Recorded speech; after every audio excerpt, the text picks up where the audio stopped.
नहमदुहु व नसल्ली अला रसूलिल करीम अम्मा बाद।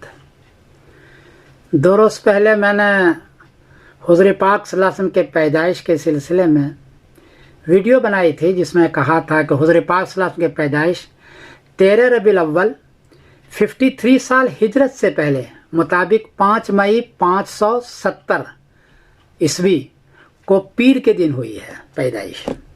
और वफ़ात के बारे में बतलाया था कि हुज़ूर सल्लल्लाहु अलैहि वसल्लम की वफ़ात 13 रबीउल अव्वल 11 हिजरी मुताबिक 8 जून 632 ईस्वी को पीर के दिन हुई है। तो मैंने ये कहा कि 13 रबीउल अव्वल को है पैदाइश 570 को, और हजरात ने ये फरमाया कि 9 रबीउल अव्वल को है। सारे 100 साल पहले जितनी भी किताबें लिखी गई है उसमें 9 रबीउल अव्वल 52 हिजरी कबल और 20 अप्रैल 571 बरोज़े पीर बनाया उन्होंने। और कुछ हजरात ने 12 वफ़ात कही है।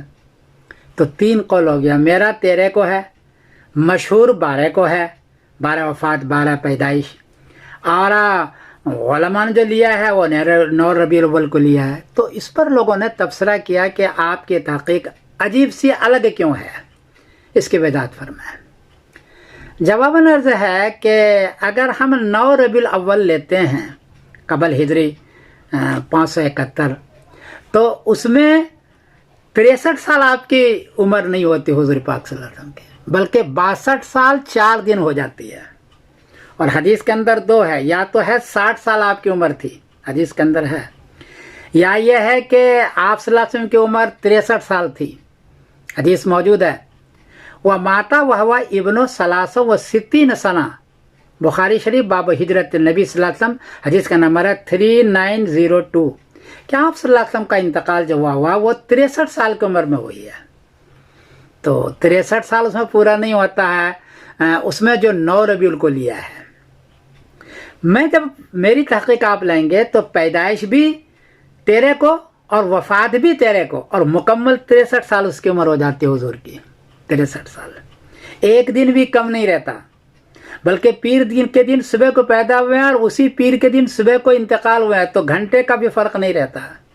तो एक तो बड़ी बात ये हो जाती है कि हदीस पर अमल होता है। आज 1400 साल के बाद एक सॉफ्टवेयर तैयार हुआ है, और वो जब तहक़ीक़ करता है तो हुज़ूर पाक सल्लल्लाहु अलैहि वसल्लम की तहक़ीक़ उम्र वही होती है जो हदीस के अंदर मौजूद है।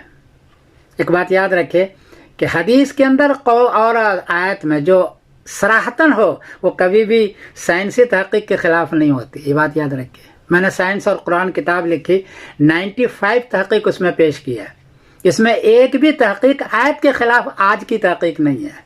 95 है उसमें, और ये 96 हो जाएगा। तो मैंने जो पेश किया है उसमें 63 साल की उम्र मुकम्मल हो जाती है। एक बात तो यह है। और वो जो तहक़ीक़ उलमा ने हज़रात लिया है वह महमूद पाशा साहब हैं, मेरा ख्याल है 70-80 साल पहले उन्होंने हिसाब करके लिया है।